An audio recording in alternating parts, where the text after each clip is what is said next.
नमस्कार दोस्तों, शिव पुराण में आप सबका स्वागत है। कल हम लोगों ने वायव्य संहिता का पूर्व खंड संपूर्ण कर लिया था। आज हम नया उत्तराखंड शुरू करेंगे। आइए, वायव्य संहिता उत्तराखंड का। आइए सभी देवी देवताओं का आवाहन करें। गजाननं भूतगणाद सेवितं जम्बूफलचारुभूषणं उमासुतं शोकविलासकारकं नमामि विघ्नेश्वरपादपङ्कजं नीलाम्बुश्यामलकोमलाङ्गं सीतासमारूपितवां भागं पाणुमासायचार्चापं नमामि रामं रघुवंशरतं कर्पूरगौरं करुणावतारं संसारसारं भुजगेन्द्रहारं सदा वसन्तं हृदयारविन्दे भवं भवानी सहितं नमामि। त्वमेव माता च पिता त्वमेव बन्धुश्च सखा त्वमेव विद्या द्रविणं त्वमेव सर्वं मम देवदेव। गुरुर्ब्रह्मा गुरुर्विष्णु गुरुर्देव महेश्वर गुरु साक्षात् परब्रह्म तस्मै श्री गुरुदेव नमः। आनंदी आनंद कर सब संकट दूर, जो सेवक शरण पड़े सदा रहे भरपूर। सदा भवानी तुम आनंदी आनंद कर सब संकट दूर, जो सेवक शरण पड़े सदा रहे भरपूर। तुम दाता हम मांगता दिया तुम्हारी खान, तुम ऐसी जगदाता माता छोड़ तुम्हें और किसे दर जान। सदा भवानी दाहिनी सिद्धि करे गणेश, पंचदेव रक्षा करें ब्रह्मा विष्णु महेश। सदा भवानी दाहिनी सिद्धि करें गणेश, पंचदेव रक्षा करें ब्रह्मा विष्णु महेश। सर्वे भवन्तु सुखिनः सर्वे सन्तु निरामया सर्वे भद्राणि पश्यन्तु मा कश्चित् दुःखभाग् भवेत्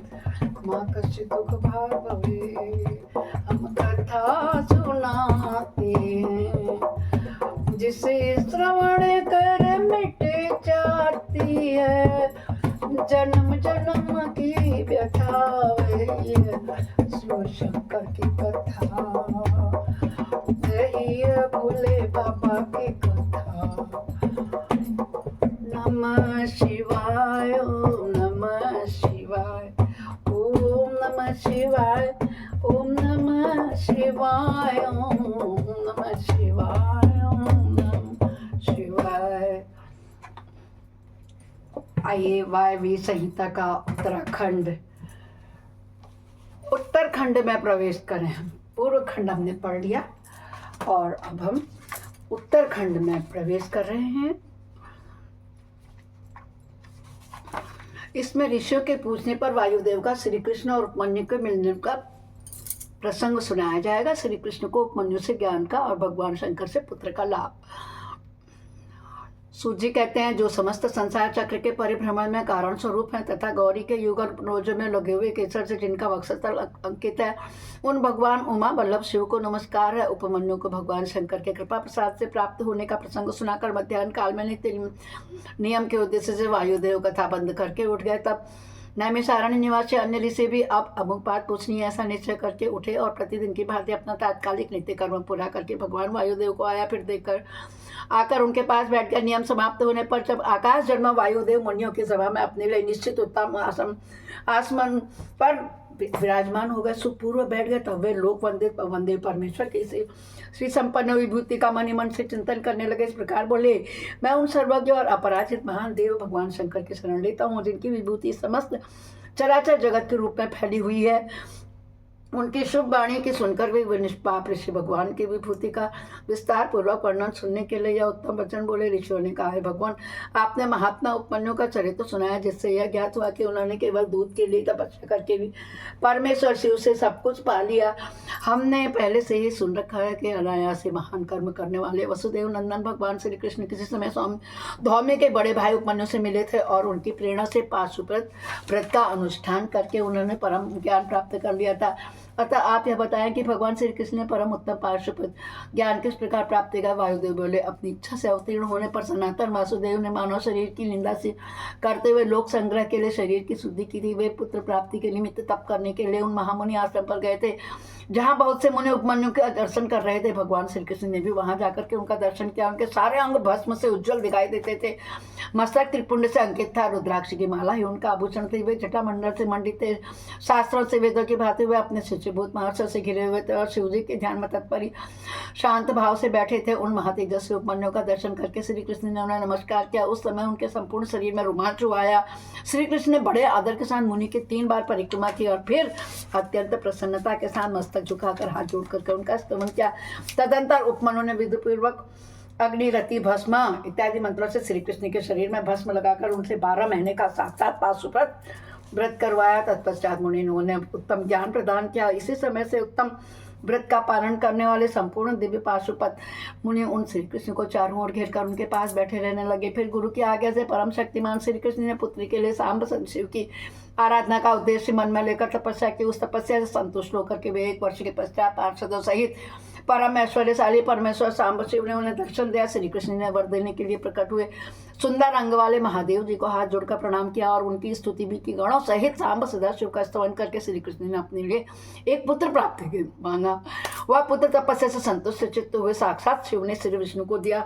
क्योंकि सांब शिव ने उन्हें अपना पुत्र प्रदान किया था, इसलिए श्री कृष्ण ने जामवंती कुमार का नाम सांब ही रखा। इस प्रकार अमित पराक्रमी श्री कृष्ण को महर्षि उपमन्यु से ज्ञान लाभ और भगवान शंकर से पुत्र लाभ हुआ। इस प्रकार यह सब प्रसंग मैंने पूरा कह सुनाया। जो प्रतिदिन इसे कहता सुनता या सुनाता है वह भगवान विष्णु को ज्ञान प्राप्त होकर के उन्हीं से आनंदित होता है। बोलो शिव शंकर भगवान की जय होवे। उपमन्यु द्वारा श्री कृष्ण को पाशुपत ज्ञान का उपदेश ऋषियों ने पूछा। पाशुपत ज्ञान क्या है? भगवान शिव पाशुपति कैसे हैं? पशुपति है ना वो, कैसे है पशुपति? और अनायास ही महान कर्म करने वाले भगवान श्री कृष्ण ने उपमन्यु से किस प्रकार प्रश्न किया था? वायुदेव, आप साक्षात शंकर के स्वरूप है, इसलिए सब बातें बताइए। तीनों लोकों में आपके समान दूसरा कोई वक्ता नहीं है, इन बातों को बताने में समर्थ नहीं है। सूर्य जी कहते हैं, उन महर्षियों की यह बात सुनकर के वायुदेव ने भगवान शंकर का स्मरण करके इस प्रकार उत्तर देना प्रारंभ किया। वायुदेव बोले, महर्षियों, पूर्व काल में श्री कृष्ण रूपधारी भगवान विष्णु ने अपने आसन पर बैठे हुए महर्षि उपमन्यु से उन्हें प्रणाम करके न्यायपूर्वक यह प्रश्न किया था। श्री कृष्ण ने कहा, भगवान महादेव जी ने देवी पार्वती को जिस दिव्य पाशुपत ज्ञान का तथा अपनी संपूर्ण विभूति का उपदेश दिया था, मैं उसी को सुनना चाहता हूँ। महादेव जी पशुपति कैसे हुए? पशु कौन कहलाते हैं? वे पशु किन पासों से बंधे हुए हैं? और फिर इस प्रकार उनसे किस प्रकार से वे मुक्त होते हैं?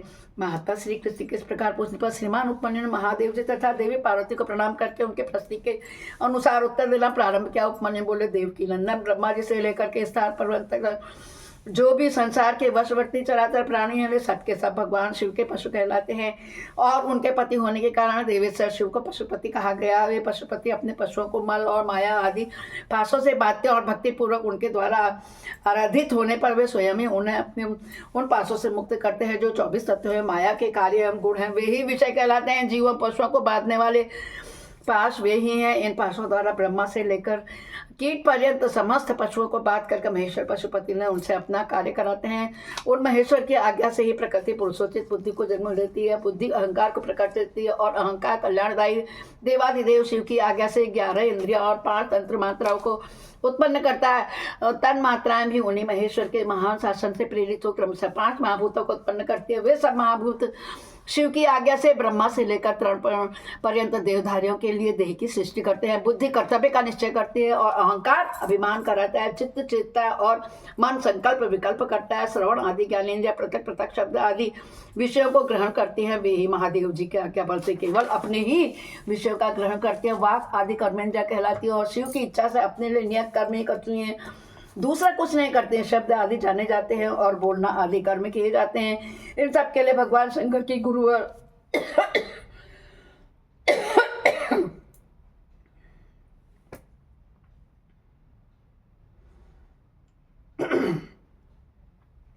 बोलो शंकर भगवान की जय हो। गुरुतर आज्ञा का उल्लंघन करना असंभव है। परमेश्वर शिव के शासन से ही आकाश सर्वव्यापी होकर समस्त प्राणियों का अवकाश प्रदान करते हैं।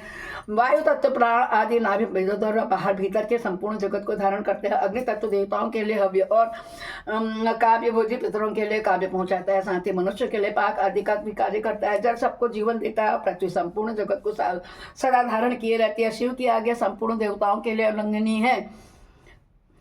इसी से प्रेरित होकर देवराज इंद्र देवताओं का पालन, दैत्यों का दमन और तीनों लोकों का संरक्षण करते हैं। वरुण देव सदा जल तत्व के पालन और संरक्षण का कार्य संभालते हैं। साथ ही दंडनीय प्राणियों को अपने पासों द्वारा बांध देते हैं। धन के स्वामी यक्षराज कुबेर प्राणियों को उनके पुण्य के अनुरूप सदा धन देते रहते हैं और उत्तम बुद्धि वाले पुरुषों को संपत्ति के साथ साथ ज्ञान भी प्रदान करते हैं। ईश्वर असाधु पुरुषों का निग्रह करते हैं और शेष युजी की आज्ञा से अपने मस्तक पर पृथ्वी को धारण करते हैं। शेष जिनको लक्ष्मण जिनका अवतार थे, शेष को श्री हरि की तामसी रौद्र मूर्ति कहा गया है, जो जगत का प्रलय करने वाली है। ब्रह्मा जी शिव की ही आज्ञा से संपूर्ण जगत की सृष्टि करते तथा अपने अन्य मूर्तियों द्वारा पालन और संहार का कार्य भी करते हैं। भगवान विष्णु अपने त्रिविध मूर्तियों द्वारा विश्व का पालन, सर्जन और संहार भी करते हैं। विश्वात्मा भगवान हर भी 3 रूपों में विभक्त का संपूर्ण जगत का संहार, सृष्टि और रक्षा करते हैं। काल सबको उत्पन्न करता है, वही प्रजा की सृष्टि करता है तथा वही विश्व का पालन करता है और वह सब महाकाल की आज्ञा से प्रेरित होकर के ही करते हैं। भगवान सूर्य उन्हीं की आज्ञा से अपने तीनों अंशों द्वारा जगत का पालन करते हैं। अपनी किरणों द्वारा वृष्टि के लिए आदेश देते हैं और स्वयं ही आकाश में मेघ बनकर बरसते हैं।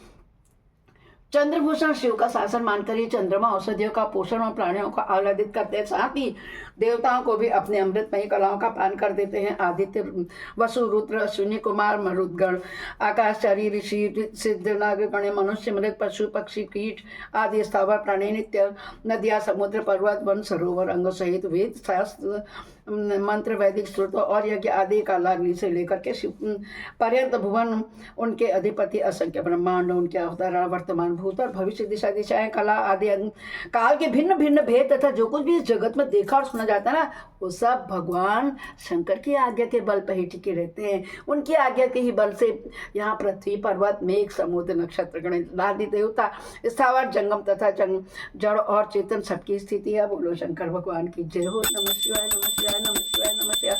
भगवान शिव की ब्रह्मा और पंचमूर्तियों, ईशानादि ब्रह्म मूर्तियों तथा पृथ्वी और सर्व आदि अष्ट मूर्तियों का परिचय, उनकी सर्वव्यापकता हम बताएंगे। उपमन्यु बता रहे हैं, आप लोग सब लोग सुनिए, भक्ति भाव से सुनिए, जरा सी श्रद्धा लाइए। शुद्ध हिंदी बोल रही हूँ, देखिए कितने प्यार से।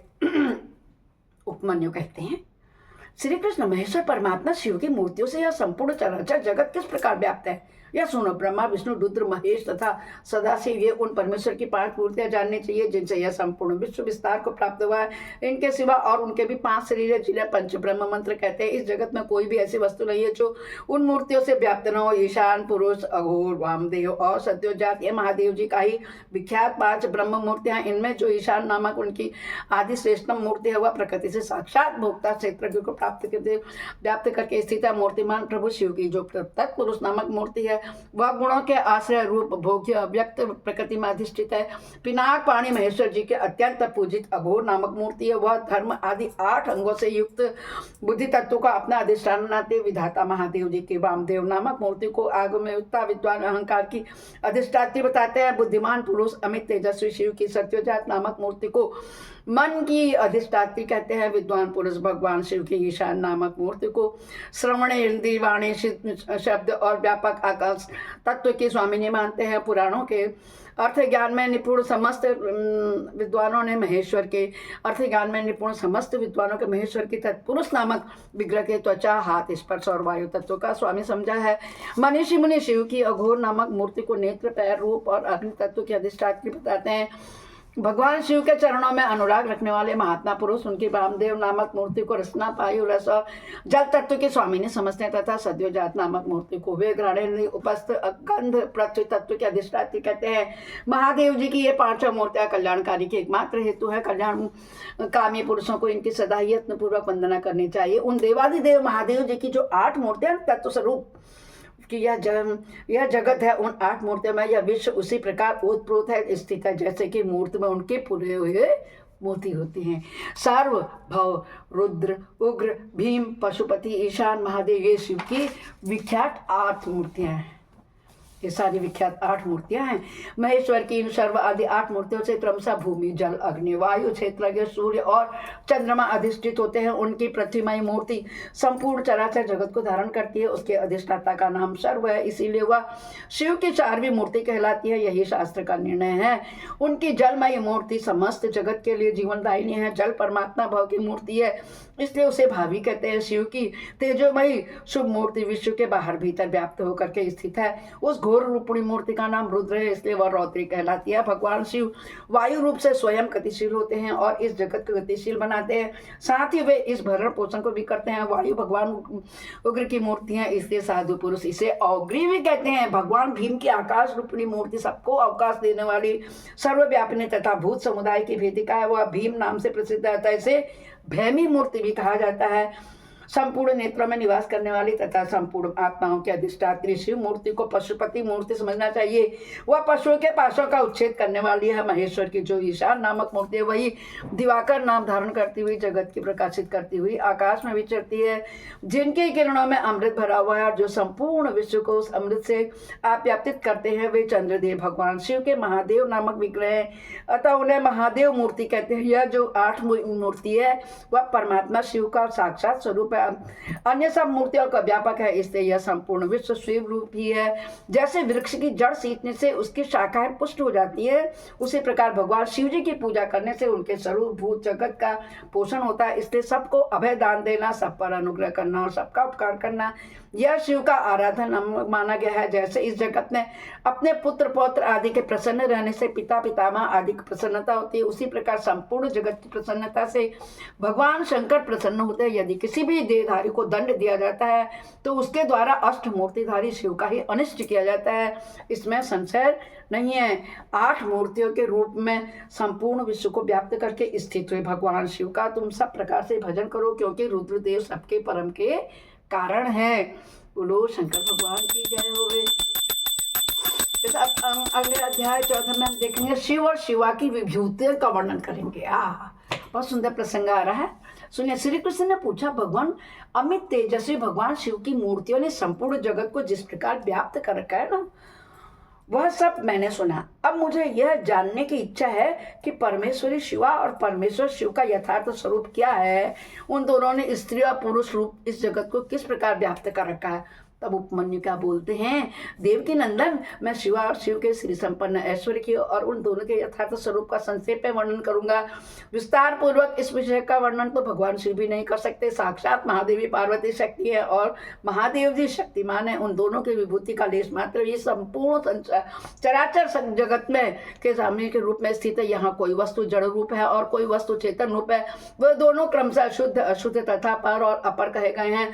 जो चिन्मय मंडल जड़ मंडल के साथ संयुक्त तो संसार में भटक रहा है, वही अशुद्ध और अपर कहा गया है। उससे भिन्न जो जड़ के बंधन से मुक्त है वह पर और शुद्ध कहा गया है। अपर और पर के चित्त स्वरूप इन पर स्वभाव होता है। शिव और शिवा का स्वामित्व होता है। शिवा और शिव के ही वश में यह सारा विश्व है। विश्व के वश में शिवा और शिव नहीं है। यह जगत शिव और शिवा के शासनार्थ में, इसलिए वो दोनों उसके ईश्वर और विश्वेश्वर कहे गए हैं। जैसे शिव है वैसे शिवा देवी है, तथा जैसे शिवा देवी है वैसे ही शिव है। इस तरह जिस तरह चंद्रमा और उनकी चांदनी में कोई अंतर नहीं है, उसी प्रकार शिव और शिवा में कोई अंतर नहीं है। बोलो श्री शंकर भगवान की जय होवे। उसी प्रकार शिव और शिवा में कोई अंतर नहीं है। जैसे चंद्रिका के बिना ये चंद्रमा सुशोभित नहीं होता, उसी प्रकार सब शिव विद्यमान होने पर भी शक्ति के बिना सुशोभित नहीं होते। जैसे ये सूर्यदेव कभी प्रभा के बिना नहीं रहते और प्रभा भी उन सूर्यदेव के बिना नहीं रहती है, निरंतर उनके आश्रय ही रहती है। उसी प्रकार शक्ति और शक्तिमान को सदा एक दूसरे की अपेक्षा होती है। ना तो शिव के बिना शक्ति रह सकती है और न शक्ति के बिना शिव रह सकते हैं। जिसके द्वारा शिव सदा देहधारियों को भोग और मोक्ष देने में समर्थ होते हैं, वह आदि अद्वितीय चिन्मयी पराशक्ति शिव के ही आश्रित हैं। ज्ञानी पुरुष उसी शक्ति को सर्वेश्वर परमात्मा शिव के अनुरूप उन अलौकिक गुणों के कारण उनकी समधर्मिणी कहते हैं। वह एकमात्र चिन्मयी पराशक्ति सृष्टि धर्मिणी है। वही शिव की इच्छा से विभाग पूर्वक नाना प्रकार के विश्व की रचना करती है। वह शक्ति मूल प्रकृति माया और त्रिगुणा महिमा 3 प्रकार की बताई गई हैं। इस शक्ति रूपिणी शिवा ने इस जगत को विस्तार किया है। व्यवहार भेद से शक्तियों के 1, 2, 100,000 और बहुसंख्यक भेद हो जाते हैं। शिव की इच्छा से पराशक्ति शिव तत्व के साथ एकता को प्राप्त होती है। तब कल्प के आदि में उसी प्रकार सृष्टि का प्रादुर्भाव होता है, जैसे तिल से तेल का। तदंतर शक्तिमान से शक्तिमय क्रियामयी शक्ति प्रकट होती है। उसके विशुद्ध होने पर आदिकाल में पहले नाद की उत्पत्ति हुई, फिर नाद से बिंदु का प्रकट हुआ और बिंदु से सदाशिव देव का, उन सदाशिव से महेश्वर प्रकट हुए और महेश्वर से शुद्ध विद्या व वाणी की ईश्वरीय। इस प्रकार त्रिशूलधारी महेश्वर से वागीश्वरी नामक शक्ति का प्रादुर्भाव हुआ, जो वर्ण अक्षरों के रूप में विस्तार को प्राप्त होती है और मात्र कहलाती है। तदंतर अनंत के समावेश से माया ने काल, नियति, कला और विद्या की सृष्टि की। कला से राहु और पुरुष हुए, फिर माया से त्रिगुणात्मिका अव्यक्त प्रकट हुई। इस त्रिगुणात्मक अव्यक्त से 3 गुण पृथक पृथक प्रकट हुए। उनके नाम क्या है? सतोगुण, रजोगुण और तमोगुण। इनसे यह संपूर्ण जगत व्याप्त है। गुणों में क्षोम होने पर भी उनसे गुणेश नामक 3 मूर्तियां प्रकट हुई। साथ ही महत आदि तत्वों को क्रमशः प्रादुर्भाव हुआ। उन्हीं से शिव की आज्ञा के अनुसार असंख्य अंड पिंड प्रकट होते हैं, जो अनंत आदि विद्युत चक्रवृत्तियों से अधिष्ठित हैं। शरीर अंतर के भेद से शक्ति के बहुत से भेद कहे गए हैं। स्थूल और सूक्ष्म के भेद से उनके अनेक रूप जानने चाहिए। रुद्र की शक्ति रौद्री, विष्णु की वैष्णवी, ब्रह्मा की ब्रह्माणी और इंद्र की इंद्राणी कहलाते हैं। यहाँ बहुत कहने से क्या लाभ है? जिसे विश्व कहा गया वह उसी प्रकार शक्ति के आत्मा से व्याप्त है, जैसे शरीर अंतरात्मा से व्याप्त है। अतः संपूर्ण स्थावर जगत रूप में जगत शक्तिमय है। यह पराशक्ति परमात्मा शिव की कला कही गई है। इस तरह यह पराशक्ति ईश्वर की इच्छा के अनुसार चलकर चराचर जगत की सृष्टि करती है। ऐसा विज्ञ पुरुषों का निश्चय है। ज्ञान, क्रिया और इच्छा अपनी इन 3 शक्तियों के द्वारा शक्तिमान ईश्वर सदा संपूर्ण विश्व को व्याप्त करके स्थित होते हैं। या इस प्रकार हो या इस प्रकार न हो, किस तरह से वो कार्यों का नियमन करने वाली महेश्वर की इच्छा शक्ति नित्य है। उनकी जो ज्ञान शक्ति है वह बुद्धि रूप होकर के कार्य, कारण और कारण का प्रयोजन का ठीक ठीक निश्चित करती हैं। शिव जी की जो क्रिया शक्ति है वो संकल्प रूपणी होकर के उनकी इच्छा और निश्चय के अनुसार कार्य रूप संपूर्ण जगत की क्षण भर में कल्पना करती हैं। इस प्रकार तीनों शक्तियों से जगत का उत्थान होता है। प्रसव धर्म वाला जो शक्ति है वह पराशक्ति से प्रेरित होकर ही संपूर्ण जगत की सृष्टि करती है। इस तरह शक्तियों के संयोग से शिव शक्तिमान कहलाते हैं। शक्ति और शक्तिमान से प्रकट होने के कारण यह जगत शाक्त और शैव कहा गया है। जैसे माता पिता के बिना पुत्र का जन्म नहीं होता, उसी प्रकार भव और भवानी के बिना इस चराचर जगत की उत्पत्ति नहीं होती है। सभी को पता है आप लोगों को। स्त्री और पुरुष से प्रकट हुआ जगत स्त्री और पुरुष रूप ही है। यह स्त्री और पुरुष की विभूति है, अतः स्त्री और पुरुष से अधिष्ठित है। इनमें शक्तिमान पुरुष रूप शिव तो परमात्मा कहे गए और स्त्री रूप में शिवा उनकी पराशक्ति शिव सदाशिव कहे गए हैं और शिवा मनोमनी। शिव को महेश्वर जानना चाहिए और शिवा माया कहलाती है। परमेश्वर शिव पुरुष है और परमेश्वरी शिवा प्रकृति। महेश्वर शिव रुद्र हैं और उनकी वल्लभा शिवा देवी रुद्राणी है। विश्वेश्वर देव विष्णु है और उनकी प्रिया लक्ष्मी है। जब सृष्टि करता शिव ब्रह्मा कहलाते ना, तब उनकी प्रिया को ब्रह्माणी कहते हैं। भगवान शिव भास्कर और उनकी भगवती शिवा प्रभा कामना और शिव महेंद्र है और गिरिराज नंदनी उमा शची है। महादेव जी अग्नि है और उनकी अर्धांगिनी उमा स्वाहा है। भगवान त्रिलोचन यम है और गिरिराज नंदनी उमा यम प्रिया है। भगवान शंकर निर्णति है और पार्वती नैणिति हैं। भगवान रुद्र वरुण है तो पार्वती वारुणी है। चंद्रशेखर शिव वायु है और पार्वती वायु प्रिया है। शिव यक्ष है और पार्वती रिद्धि हैं। चंद्रशेखर शिव चंद्रमा है और रुद्र वल्लभा उमा रोहिणी है। चंद्रार्थ शेखर परमेश्वर शिव ईशान है और परमेश्वरी शिवा उनकी पत्नी है। नागराज अनंत को वलय रूप में धारण करने वाले भगवान शंकर अनंत है और उनकी वल्लभा शिवा अनंत है। काल शत्रु शिव काल अग्नि रुद्र है और काली कालांत प्रिया है। जिनका दूसरा नाम पुरुष है, ऐसे स्वयंभू मनु के रूप में साक्षात शंभु ही है और शिव प्रिया उमा शत्रुप है। साक्षात महादेव दक्ष है और परमेश्वरी पार्वती प्रस्तुति है। भगवान शिव रुचि है और भवानी को ही विद्वान पुरुष आकृति कहते हैं। महादेव जी प्रभु हैं और पार्वती ख्याति हैं। भगवान रुद्र मरीचि है और शिव वल्लभा संभूति है। भगवान गंगाधर अंगिरा हैं और साक्षात उमा स्मृति हैं। चंद्रमौली पुलस्ते हैं तो पार्वती प्रीति हैं। त्रिपुर नाशक शिव बुल्ला है और पार्वती उनकी प्रिया है। यज्ञ विध्वंसी शिव क्रतु कहे गए हैं और उनकी प्रिया पार्वती सन्नति कही है। भगवान शिव अत्रि हैं और साक्षात उमा अनुसुईया है। कालहंता शिव कश्यप है और महेश्वरी उमा देव माता अदिति हैं।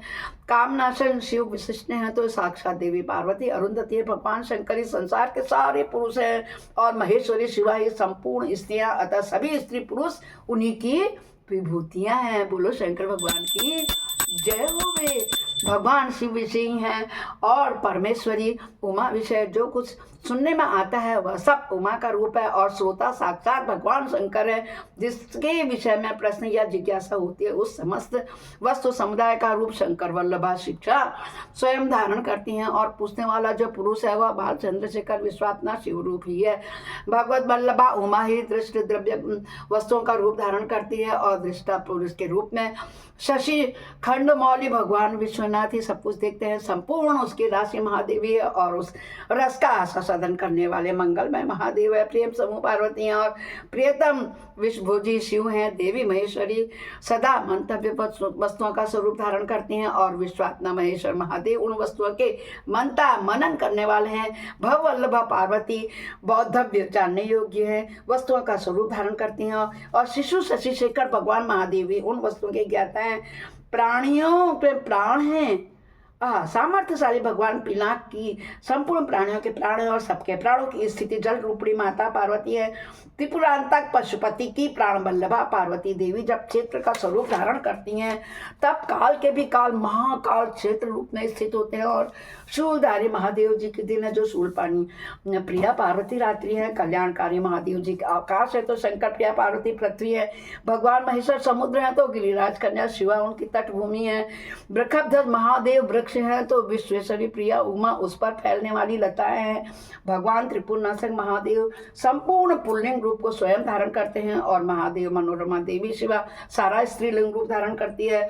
शिव वल्लभा शिवा समस्त शब्द जाल का रूप धारण करती हैं और बालेंद्र शेखर शिव संपूर्ण अर्थ का जिस जिस पदार्थ की जो जो शक्ति कही गई है वह शक्ति तो विश्वेश्वरी देवी शिवा है और वह सारा पदार्थ साक्षात महेश्वर है जो सबसे परे है और जो पवित्र हैं, जो पुण्यमय हैं, जो मंगल रूप हैं। उस वस्तु का महाभाग महात्माओं ने उन्हीं दोनों शिव पार्वती के तेज से विस्तार को प्राप्त हुई है। जैसे जलते हुए दीपक को शिखा समूचे घर को प्रकाशित करती है उसी प्रकार शिव पार्वती का ही यह तेज व्याप्त होकर संपूर्ण जगत को प्रकाश दे रहा है। ये दोनों शिवा और शिव स्वरूप है, सबका कल्याण करने वाले अर्थात सदा ही इन दोनों का पूजन नमन और चिंतन हमेशा करना चाहिए। श्री कृष्ण, आज मैंने तुम्हारे समक्ष अपनी बुद्धि के अनुसार परमेश्वर शिवा और शिव के यथार्थ स्वरूप का वर्णन किया है, परंतु इत्यक्ता पूर्वक नहीं, अर्थात इस वर्णन से यह नहीं मान लेना चाहिए इन दोनों के यथार्थ रूप का पूर्णतः वर्णन हो गया, क्योंकि इनके स्वरूप की इयत्ता सीमा ही नहीं है जो समस्त महापुरुषों के भी मन को सीमा से परे है। परमेश्वर शिव और शिवा के उस यथार्थ स्वरूप का वर्णन कैसे किया जा सकता है? कोई नहीं कर सकता है। जिन्होंने अपने चित्तों को महेश्वर के चरणों में अर्पित कर दिया है तथा जो उनके अनन्य भक्त हैं उनके ही मन में वे आते हैं और उन्हीं की बुद्धि में आरूढ़ होते हैं, दूसरों की बुद्धि में वे आरूढ़ नहीं होते हैं। यहाँ मैंने जिस विभूति का वर्णन किया वह प्राकृत है, इसलिए अपरा मानी गई है। इससे भिन्न जो अपराकृत एवं परा विभूति हैं वह गुह्य हैं। उनके गुह्य रहस्य को जानने वाले पुरुष ही उन्हें जानते हैं। परमेश्वर की यह अपराकृत परा विभूति वह है जहाँ से मन और इंद्रियों से वाणी लौट आती है। परमेश्वर की वही विभूति यहाँ परम धाम है, वही यहाँ परम गति है और वही यहाँ पराकाष्ठा है। जो अपने श्वास और इंद्रियों पर विजय पा चुके हैं वे योगी जन ही उसे पाने का प्रयत्न करते हैं। शिवा और शिव की यह विभूति संसार रूपी विषधर सर्प के डसने से मृत्यु के अधीन हुए मानवों के लिए भी संजीवनी बूटी है। इसे जानने के लिए पर पुरुष किसी को भी से भी भयभीत नहीं होता है।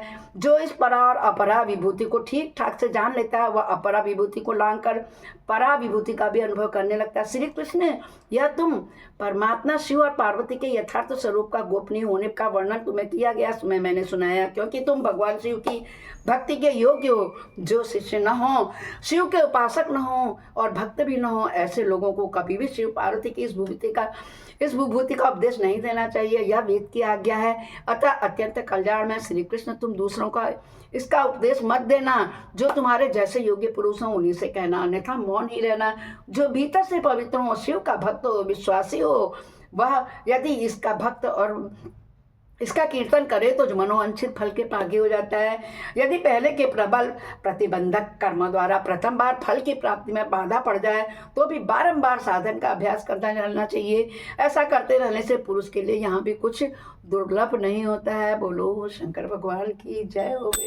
जय जय भोलेनाथ। ओम नमः शिवाय, ओम नमः शिवाय, ओम नमः शिवाय, ओम नमः शिवाय, ओम। इस प्रकार वायु संहिता के उत्तरखंड का अध्याय 4 संपूर्ण हुआ। चौथा अध्याय पूर्ण होता है।